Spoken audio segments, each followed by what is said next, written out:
কংগ্ৰেছত যোগদান কৰিব জ্যেষ্ঠ বিজেপি নেতা তথা প্ৰাক্তন বিধায়ক অশোক শৰ্মাই 9 আগষ্টত কংগ্ৰেছত আনুষ্ঠানিকভাৱে যোগদান কৰিব অশোক শৰ্মাই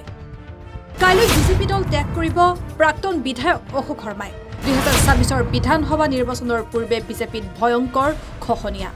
নিজৰ সমৰ্থকক লগত লৈ কংগ্ৰেছত যোগদান কৰিব অশোক শৰ্মাই কংগ্ৰেছৰ পৰা বিজেপিলৈ অহাসকলে দলত চলাইছে স্বেচ্ছাচাৰী শাসন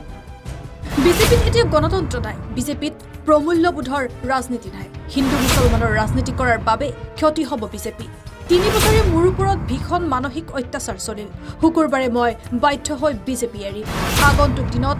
মই এটা নতুন ৰাস্তাৰে যাবলৈ ওলাইছো এই যন্ত্ৰণাময় পৰিস্থিতিৰ পৰা পৰিত্ৰাণ বিচাৰি ভগৱানৰ আশীৰ্বাদ বিচাৰিছো আমি যিটো সংগঠন কৰি আজি এই পৰ্যায়লৈ আনিছো সেইটো আজি কেইজনমান ব্যক্তিৰ হাতৰাৰ চেপাত প্ৰায় নিশেষ হ'বলৈ গৈছে বিজেপি এৰাৰ পূৰ্বে মহাবিস্ফোৰণ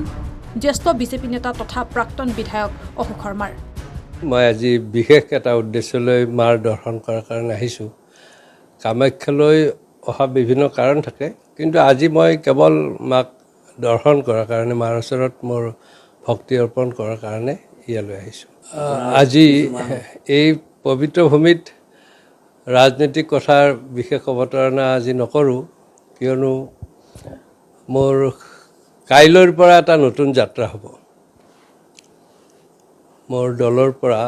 ভাৰতীয় জনতা পাৰ্টিৰ পৰা মই কাইলৈ অব্যাহতি লোৱাৰ কথা ভাবিছোঁ যিহেতু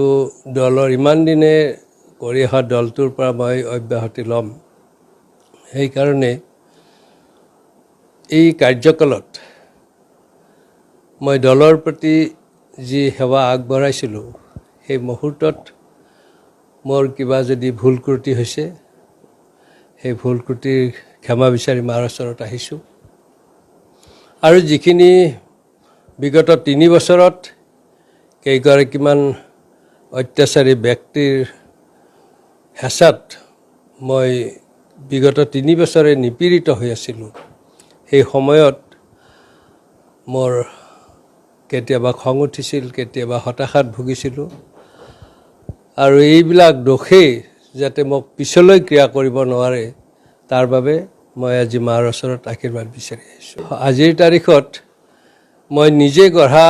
দল এটা এৰিবলৈ ওলাইছোঁ দলটোক বেয়া পাই নহয় মোৰ দলৰ প্ৰতি আজিও শ্ৰদ্ধা অটুট আছে কিন্তু কেতিয়াবা হয় সুন্দৰ বতৰতো ধুমুহা এজাক আহি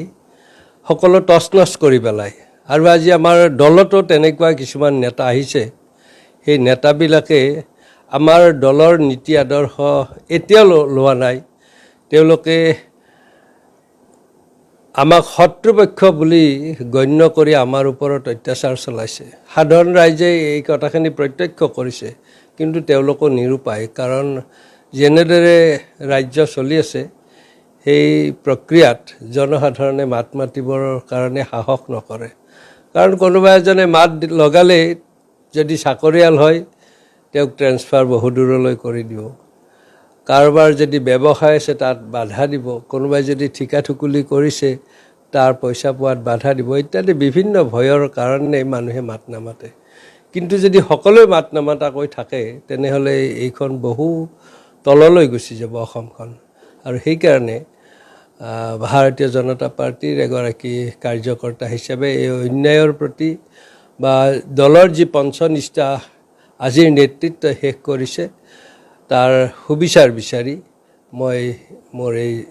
নতুন যাত্ৰা আৰম্ভ কৰিছোঁ নিউজ ডেস্ক ফৰপথাৰ প্লাছ